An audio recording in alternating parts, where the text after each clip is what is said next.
Hello, is it me you're looking for?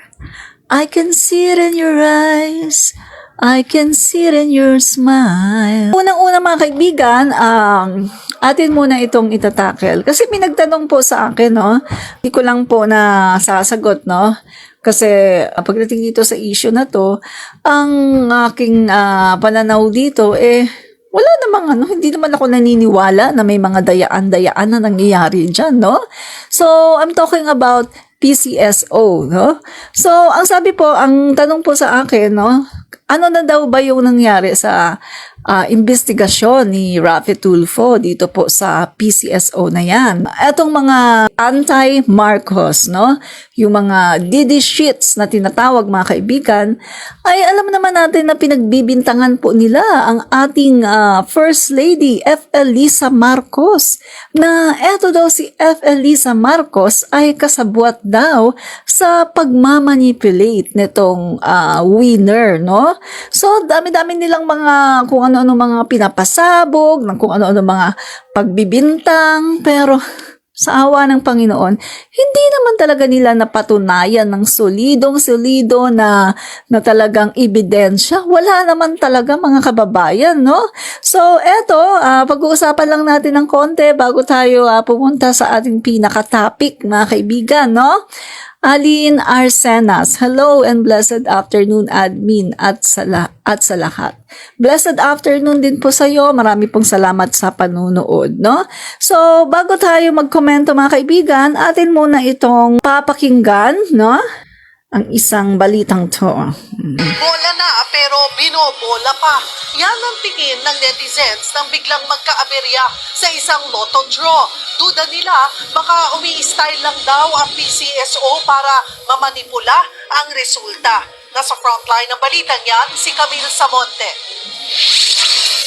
Lotto players, yung 3 numbers nyo maaaring manalo ng 4,500 pesos kapag Pinag-gestahan online ang live lotto telecast ng Philippine Charity Sweepstakes Office o PCSO nitong February 27. Nagduda ang netizens sa bolahan para sa Swertes o 3D Lotto. At makikitang meron namang napiling numero ang unang machine, pero bumaba rin ito di gaya ng ikalawa at ikatlong machine na natrap ang bola sa itaas. Nagkaroon pa yung technical difficulties. So yung kung hindi nakapiling machines, ay papalitan po natin ng another machines. Nag-commercial muna. Unang-una muna lahat mga kaibigan, no? Nagtanong sa akin itong nag-PM sa akin kung naniniwala daw ba ako, totoo daw ba na may dayaang nangyari dito, na si F.L. Lisa Marcos daw ay behind, no? Alam niyo na yung mga sinasabi nitong mga milyonaryo, mga ganun-ganon. So, sabi ko, sige na nga, kukomentuhan na nga natin ito bago tayo pumunta sa ating mga topic. Sige, pag-usapan na natin to, no? Alam niyo mga kaibigan kasi, naniniwala ako, no? Itong PCSO na to, napakatagal na kasi nito mga kaibigan, noon pa ito, no? Nung panahon pa, ito kopong-kopong pa. Meron na yan, andyan na yung PCSO. At talagang kita natin mga kaibigan, madami talagang by chance gustong manalo dito. And then, eto, pinapakita dito sa news na to na nagloko daw, no? Nagloko yung isang bulahan, no? Kasi tatlo yun, di ba mga guys? Tatlo siya no? Na nagloko yung yung isa, no? Na bulahan. Pero kung titingnan mo mga guys, kung titingnan nyo, no? Kung titingnan nyo yung pagbobola, parang ang hirap i-manipulate niyan kasi kita mo yung mga bola talagang nag-ano siya, nagra-rumble siya doon, tapos may bumababa, may pataas. So, para sa akin talagang pinupolitika na lang talaga ito at binibigyan na lang talaga ito ng masamang kahulugan para merong masisi merong sisisihin at merong sisirain para sa akin mga guys ha. Kasi sa nakikita ko, ang hirap-hirap nito i-manipulate itong ganitong klaseng laro, no? Mahirap i-manipulate yan. And then, kasi merong nagloko daw yung isang machine, pagkatapos kasi meron kasing isang bola na tumaas, pagkatapos biglang bumaba. Ngayon sinasabi ng mga ibang netizen na ay ano yan, kasama yan dun sa sa kanilang pandaraya. Kunwari, nagloko yung machine, pagkatapos, yun pala, gusto lang palang dayain.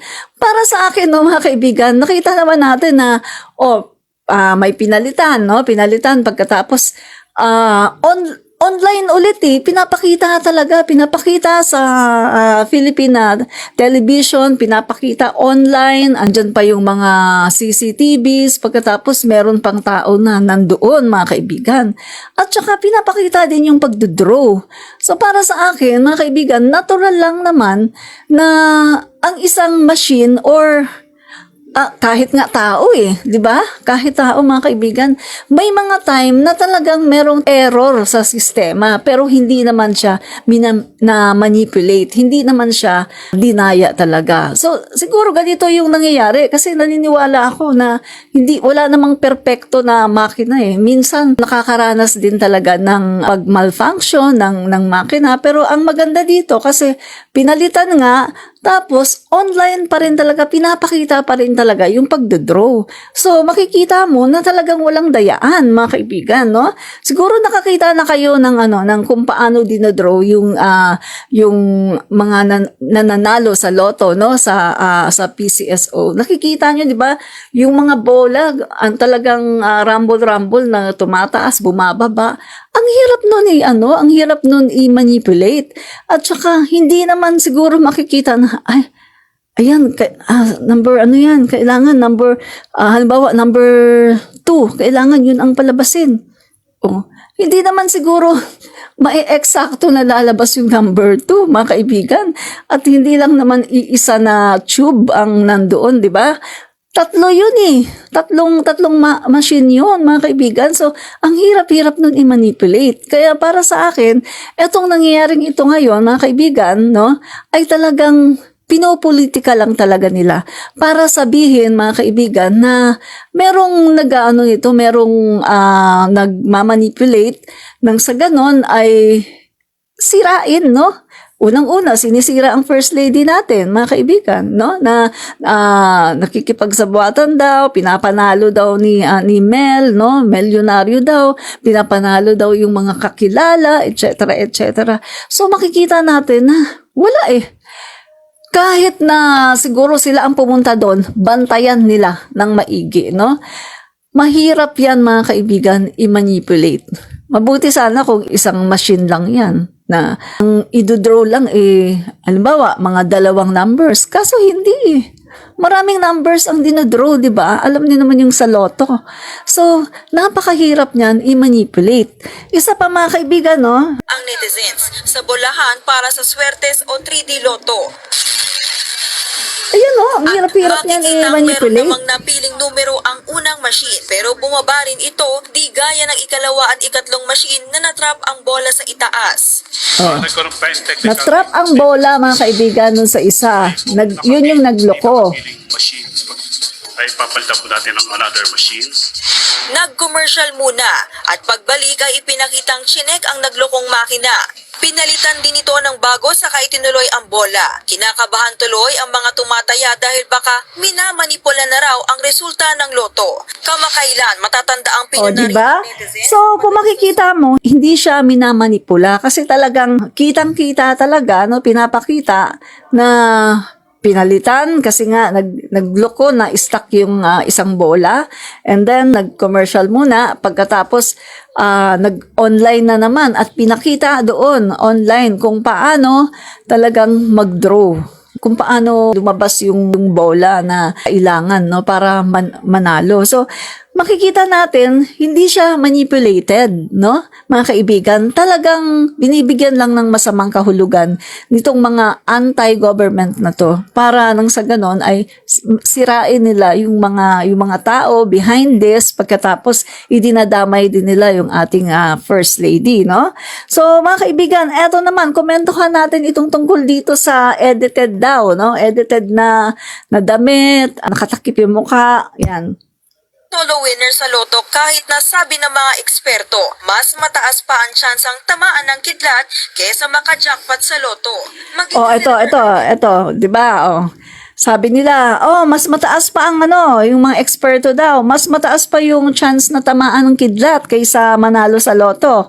Pero, hello mga kaibigan, meron bang imposible, 'di ba?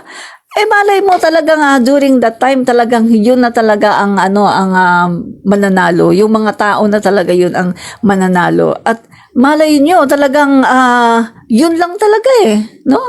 Naniniwala ako na sa mundong ito wala naman talagang imposible. Hindi natin alam kung paano nangyari yun doon sa machine, pero ang importante doon mga kaibigan, transparent kasi, transparent, no? Hindi nila tinatago yung pagdodraw. Talagang pinapakita online, pinapakita sa Philippine television na talagang dinodraw at saka merong mga tao na nandoon. So, hindi talaga masasabi na merong dayaan na nangyari or na manipula yung nangyari, no? So, eto, talagang yung mga pag-iisip lang na masasama antong mga tao na to na gustong bigyan ng masamang kahulugan yung nangyari, no, na may mga nanalo. So bakit daw ganyan? Kapag maraming nananalo, meron silang masamang sinasabi. Kapag iisa lang ang nananalo, meron din silang masamang sinasabi. Ano ba yan, no? Baka gusto nyo kayo lang talaga ang manalo. 'Di ba? So yung kanilang thinking mga kaibigan, no, na ako nga sa totoo lang kaya ngayon ko lang 'to nakomentuhan mga kaibigan, no. Kung hindi pa dahil may mga nagtatanong sa akin, hindi ko talaga ito makokomentuhan. Kasi kumbaga mga kaibigan, wala naman akong pakialam diyan. Kung may nanalo na marami o kung may nanalo na iisa lang, masaya na ako doon para sa kanila. Hindi ko na kailangan na maiinggit na uy, bakit ang dami-daming nanalo ngayon? O kapag iisa lang nanalo, ay bakit siya lang ang nanalo? Ang laki-laki ng pera, parang ano naman? O, inggit lang yun mga kababayan, yung mga ginagawa nila na yan. Inggit lang yan, no? Gusto nyo, tumaya din kayo ng tumaya ng loto kung gusto nyo. Ako, hindi nga ako tumataya kasi sabi ko nga sa inyo, ever since, wala po akong sa mga by chance, no? Dahil ako po talaga, kahit sa mga parapol, talagang wala po talaga akong, sabihin na natin na luck or swerte pagdating po sa mga parapol, pagdating po sa mga ganitong bagay, talagang wala po talaga akong swerte. Never pa po ako nakakakuha ng mga ganyan-ganyan na talagang yung mga parapol-raffle, no? So, ito yung sinasabi ko mga guys na inggit lang yan yung mga nangyayaring ito sa kanila, no, na kanilang tinutuligsa itong mga nananalo sa loto, yung PCSO, tapos dinadamay pa yung ating First Lady, no, para lang meron silang madamay, meron silang masira na tao, no. Kaya eto, sa tingin ko mga kaibigan, legit itong mga nanalo sa PCSO. Legit yan. Walang daya, no? Pakinggan natin. Walang daya ang nangyari sa naturang 3D Lotto draw. Nag-malfunction lang daw talaga ang makina. Yung ball supposedly na-select during yung selection, hindi na-trap nung ating trap select gate. This is a mechanical problem. And with that, we have to perform alternate draw procedure. Yung procedure namin ay ISO certified. And we cannot avoid things like this because this is beyond our control. No? Kasi this is purely a mechanical problem. Pagtitiyak pa ng PCSO, Correct, diba? mahigpit ang seguridad at transparency ng kanilang ahensya sa mga lotto draw. Dumadaan daw sa pre-draw procedure ang lahat ng mga machine at bola bago gamitin sa actual lotto draw. Sinusuri rin ng PCSO ang mga bola bago ilagay sa loob ng draw machine. Halimbawa, ang mga bola na ito, isa-isa yan nilang tinitimbang para matiyak na pantay ang sukat nito at walang ibang nakakabit. Kaya imposible raw na mamanipula ang mapipiling bola. Bukod dyan, meron pang mga inimbitahang tumestigo sa bolahan para masigurong walang dayaan. Kabilang dyan ang ilang kinatawan ng Internal Audit Service ng PCSO at Commission on Audit. Meron ding mga CCTV sa studio at naka-live ang lotto draw. Sa ngayon, ibinalik muna sa system provider ang nasirang draw machine para masuri kung may kailangang palitang bahagi. Oh, kita nyo, di ba? So, mga kaibigan, ako sa totoo lang kapag nakakapanood ako ng lotto draw, masasabi ko talaga mga kaibigan, mahirap yun i-manipulate. Online, nakikita ng mga tao, nakikita sa television na nagdo-draw. O, ano yun? Paano mo yun i-manipulate na kailangan ganito yung lalabas dyan, kailangan number 1. O, paano mo palalabasin yung number 1, mga kaibigan? Kita mo, nagtatalbugan yung mga bola, pataas, pababa. Anong gagawin mo doon? At saka kung meron mang isa na machine, na draw machine na nag-malfunction, mga kaibigan, ano na yan natural na yan sa mga makina. Talagang dumadating yung time, nagma-malfunction. Pero ang maganda doon, pinalitan, pagkatapos, online pa rin ang draw, hindi naman itinago Kita pa rin talaga ng sambayan ng Filipino yung pagdodraw. So itong mga tao na to na nagrereklamo, no? Masasabi ko dito, tigil-tigilan niyo na yung mga sarili niyo. Ngayon, kung talagang wala kayo talagang tiwala dito sa PCSO, dito sa pagdodraw nila sa lotto, bakit kayo tumataya? 'Di ba? Bakit tumataya pa kayo? E di huwag kayong tumaya. Kesa naman sa ginagawa nyo na tumataya nga kayo, wala naman pala kayong tiwala pagkatapos tumataya kayo. Hello, 'di ba? So tumigil na kayo sa kakasabi nyo ng mga fake news, kakasabi nyo na merong dayaan na nangyayari kasi walang dayaan na nangyayari diyan, no? Mga kaibigan, mahirap siya i-manipulate. Talagang ang mga taong ito ay mga legit na nanalo. Tapos mga kaibigan, yung nanalo, 'di ba? Yung kanyang damit halata na edited, no? Tapos meron siyang mask. Tapos mahalata mo na edited yung damit niya. O meron na naman silang sinasabi, bakit daw edited ang damit? Ngayon mga kaibigan, and-explain ito ni Mel, no? Yung sa PCSO, no? Yung sinasabi nila na, Mel Yonario, and-explain ngayon kung bakit kailangang i-edit ang damit. Kasi nga, isang beses daw mga kaibigan, merong nanalo ng loto, no? And then, tinakpan nga itong banda dito. So, hindi halata kung sino siya. Kaso, nakilala ang damit. Nakilala yung damit mga kaibigan. At yung mismong tao na nanalo, nagreklamo.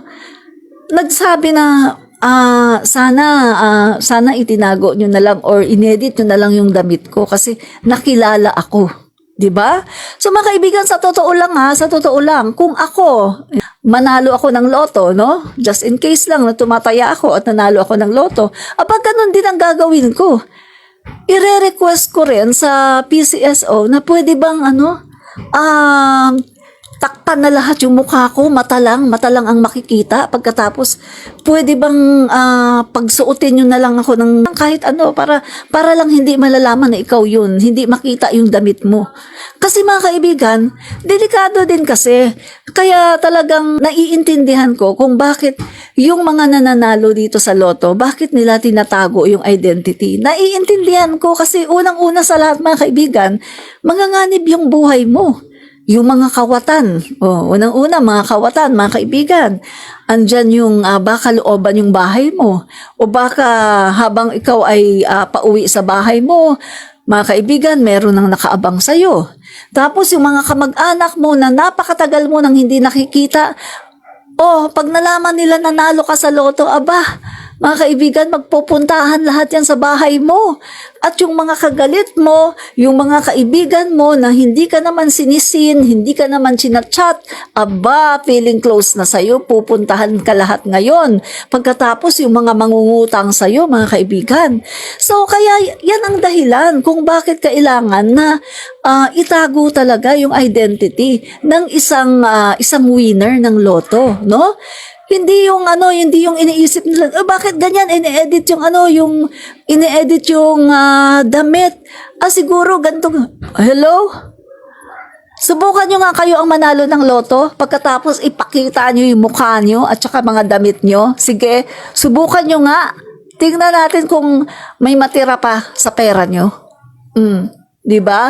Kukuyugin kayo ng mga kamag-anak nyo na mahilig mangutang. At pagkatapos, pati yung mga kaibigan nyo na hindi naman kayo sinisin dahil marami na kayong pera, pupuntahan kayo lahat. Pagkatapos, ano pa? Yung mga masasamang loob, lulooban kayo. Di ba? Try nyo nga, sige. Try nyo yung mga nagrereklamo dyan. Kapag kayo ang nanalo sa loto, ipakita nyo, bandera nyo yung mukha nyo. Tapos huwag kayo magpa-edit ng inyong damit. Tingnan natin. Diba? Bakit hindi nila ipasok na lang sa bangko, unti-unti, buwan-buwan? Hindi po kasi po pwede yun. Talagang, pagkakaalam ko, no, yung cheque talaga ang binibigay doon. Kasi bahala na doon yung nanalo, no? Jose Nedic Aragon, salamat sa comment. Benit Mimi, good afternoon. Never akong tumaya sa sweepstakes. Yan. Same po tayo, no? Hindi po pwede na makita ng mukha kasi delikadong buhay nila. Correct ka dyan, Alin Arsenas, no? Hindi talaga pwedeng makita ang mukha. Rosalinda Bijasa Palay or Bihasa Palay. Simple lang yan. Kung iniisip nilang may daya, edi wag silang tumaya. Kaso, ang masakit dito, kung sinong di tumataya, siya pang sumisigaw ng daya. Purely paninira lang talaga dahil sa inggit. Tumpak! Correct na correct ka dyan, Rosalinda Bihasa Palay. Tumpak po kayo dyan, no?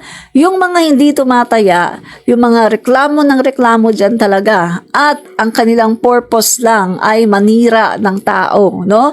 At kitang-kita nyo naman, mga kaibigan, na talagang naninira lang sila kasi dinadamay nila yung first lady natin. Kesyo, ganito daw, na-manipulate daw, ganyan-ganyan, pinapanalo daw yung mga kilala daw. Alam na natin yung mga kababayan, no? Ganun lang talaga ang gusto nila. Totoo po yung sinasabi mo, Ma'am Admin Rich. Sa aking opinion, machine po yan. Hindi naman po yan mano-mano. Sobrang galing naman kung totoo mang dinaya yan. Hindi lang kayo ng balato dun sa nanalo. O nga no, dapat humingi na lang sila ng balato. Kung sila'y naiinggit. Bang, hindi lang si Eden Maharloka, pati lahat ng vlogger, naging trabaho nila, sigurado yan kay nagbibigay sila ng kulay, minyan, no?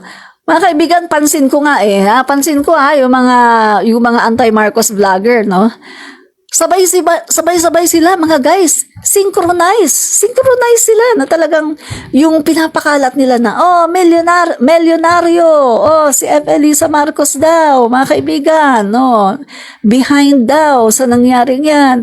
Meron daw dayaan na nangyari, ganyan-ganyan, etc., etc. Synchronize sila, mga kaibigan. So, mahalata mo na iisa ang nagkukumpas sa kanila. At siguro, mga kaibigan, dahil sinusunod nila yan, iisang kanilang kumpas, baka may involved na ganito. Kasi mga kaibigan, pag may involved na ganito na, di ba? Maraming mga vlogger dyan ang talagang Oh, nabubulagan kahit na hindi naman dapat batikusin dahil wala naman talagang nangyaring dayaan, pero dahil may ganito mga kaibigan, iba kasi ang nagagawa ng ganito sa ibang mga tao, di ba? Yan, tandaan nyo yan mga guys, no? Kaya mahirap talaga tong panahon natin ngayon kasi ang daming ganito, mga bayaran, no? Romeo Nolasco, Santa Teresa, hi Ma'am Rich. Hello din po, no? Juanito si Giyab. Good afternoon, Admin Rich. Good afternoon din po sa inyo, no? Hello po, ma'am. Mabuhay po, PBBM. Mabuhay din po kayo, Alfonso Sambo, no? And then Jacinto Jack Villanueva. Good afternoon, ma'am, Admin Rich. Good afternoon din po sa inyo, no? And SG Ciclosin. Marami pong salamat sa 100 stars.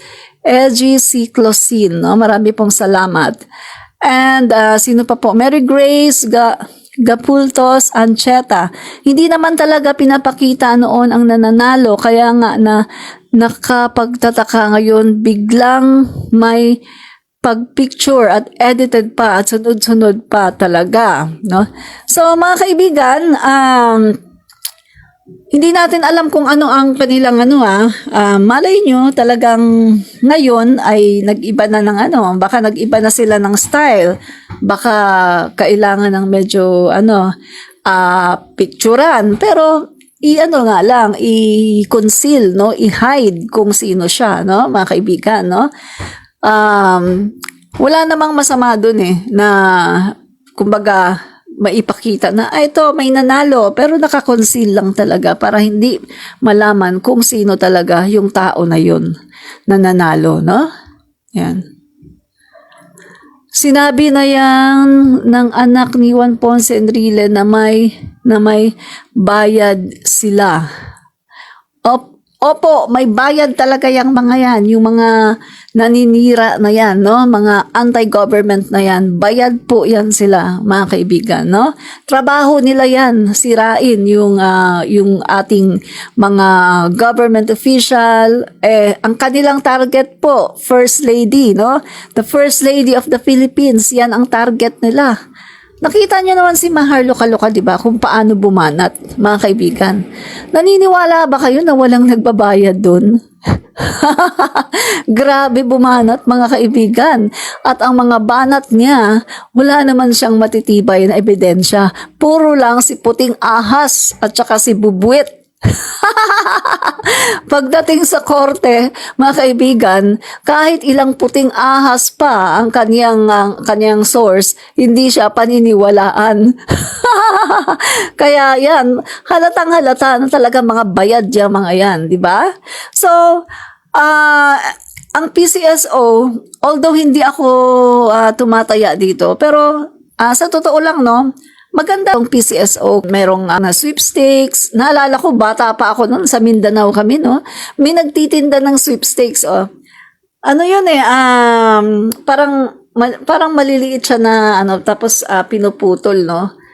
Ganon yung mga kaibigan, naalala ko noon, sa Mindanao kami, may nagtitinda ng sweepstakes. Tapos, naalala ko, meron kaming kasama noon sa bahay, bumibili siya ng sweepstakes. Tapos sabi ko, ano yan? Ayan nga, sweepstakes nga daw. Tapos, loto, ganyan. So, eto mga kaibigan, eto yung mga legal na sugal, no? Pero legal po siya, no? Maging sa Europe, mga kaibigan, merong ganito, no? Lottery, merong loto. At sa iba-iba pong panig ng mundo, ang alam ko, meron din pong loto. Tingnan lang po natin, ano ba yung benefit nitong PCSO na to? Philippine Charity Sweepstakes Office, no? At ito po ay Philippine Charity Sweepstakes or PCSO is the principal government agency for raising and providing funds for health programs, medical assistance, and services and charities of national character, no? So, ito po, mga kaibigan, ay isang legal na government agency, no, na nagpro-provide po siya ng mga funding, no, para sa mga health programs ng gobyerno, at meron din pong mga medical assistance and services, tsaka sa mga charity, no. So, yan po mga kaibigan ang ginagawa ng PCSO. So, eto po, okay naman po ito kasi bukod po sa merong mga nananalo, merong nagiging milyonaryo, ay nakakatulong pa no, sa pagbibigay po ng pondo sa mga programa ng ating gobyerno, no? So, the Philippine Charity Sweepstakes Office or PCSO, and nga, principal government agency siya para mag-raise at mag-provide ng funds, mga kaibigan, sa health programs, medical assistance, and services, no? At ito rin po, PCSO conducts or holds charity sweepstakes, races, and lotteries, and engages in health and welfare related investments, projects, and activities to provide for permanent and continuing source of funds for its programs, no? So, ang PCSO po ay nakakatulong din po talaga sa gobyerno natin kasi nagbibigay po sila ng malaking funds para po ang ating mga programa sa gobyerno ay matugunan po, no? So, main products of the PCSO are the sweepstakes, yan, and the lottery games. The sweepstakes game has steadily been evolving through the years to be able to conform with the changing times, to keep the game interesting to all sweepstakes enthusiasts and to hopefully attract more clients and to maintain a variety of sweepstakes products readily available in the market, no? So iba-iba po yung mga ano dito no? Hindi na natin ito i-detalya, no? So kung gusto niyo malaman kung ano yung mga functions ng PCSO, type niyo na lang po sa Google, no? So since its inception in 1934, the Philippine Charity Sweepstakes Office, PCSO, has lived up to the challenge of its mandated mission and purpose and has remained unwavering in carrying out its vision of uplifting the quality of life of the Filipino people, no? So the agency has well established itself as a model government institution with its unquestioned dedication to serve the disadvantaged sectors of society. With this, the PCSO has developed a strong credence and incontestable acceptance from Filipinos who have all come to believe and get comfort on the fact that the PCSO will always be there for them. So, yun nga, sabi ko mga kaibigan, di ba kapag meron tayong mga pangailangan, no? Minsan pumupunta tayo dyan sa PCSO, yung may mga medical assistance, etc. etc. So, ayan mga kaibigan, ayan po yung sugal na legal, no? Legal po na sugal, no? So, yung mga pogo, dapat alisin na yan, no? Pero etong PCSO, yan po, yung napakatagal na yan, no? Sabi dito, 1935, mga kaibigan.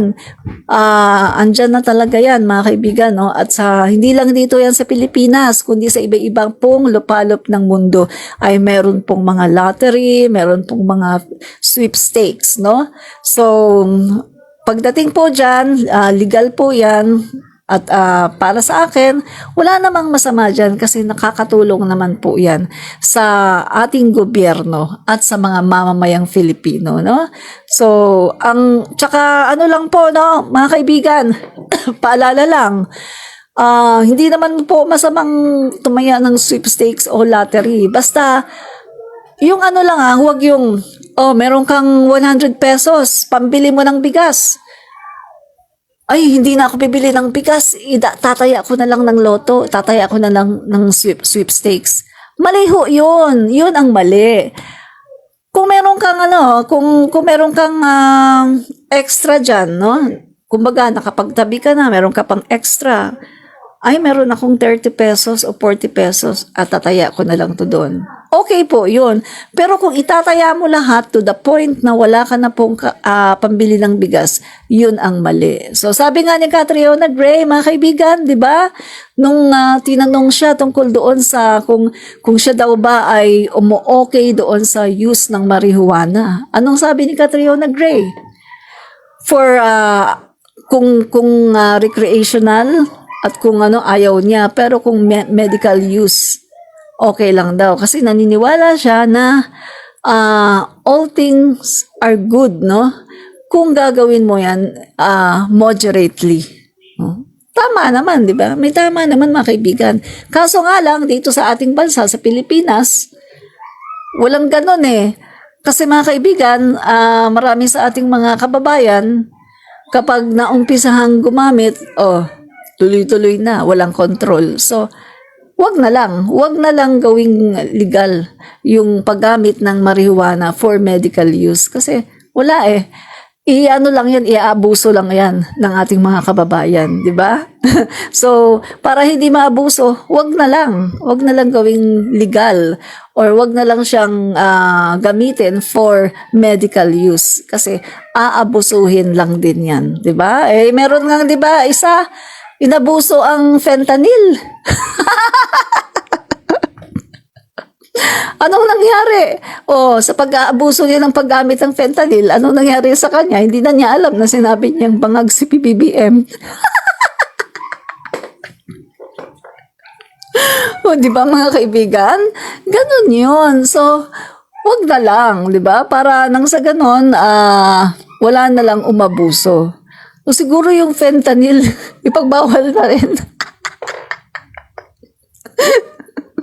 Ipagbawal na rin siguro yan, no? Siguro, mga kaibigan, ganito na lang ang gawin. Ipagbawal na lang ang pagbili ng fentanyl. At siguro, kung kailangan mo ng fentanyl, punta ka na lang dun sa clinic or dun sa hospital. Pagkatapos sabihin mo, talagang hindi mo na kaya yung pain, kailangan mo ng fentanyl. Pagkatapos, papainumin ka. Hanggang doon lang, hindi ka pabibilhin, no? Papainumin ka, magbabayad ka, no? Pero hindi ka makakapagdala ng fentanyl sa bahay, hindi ka re-resetahan. Kasi kahit na resetahan ka, sabihin, ganito lang ganitong dosage lang, inaabuso naman ng iba dyan, di ba? So, anong nangyari mga kaibigan, dahil sa pag-abuse nila ng fentanyl, nakakalimutan na nila na sinabi nila na si PBBM ay bangag at adik. May segue no? So, yun mga kaibigan, no? Ang aking conclusion dyan sa PCSO na yan, wala pong nangyaring dayaan. Wala po, no? Maraming natutulungan ang PCSO, Ma'am Admin Rich, lalo na ang may hirap nating kababayan na talaga nangailangan ng tulong. Correct po kayo dyan, no? Tama po kayo. Ami Rusul, salamat po sa iyong komento.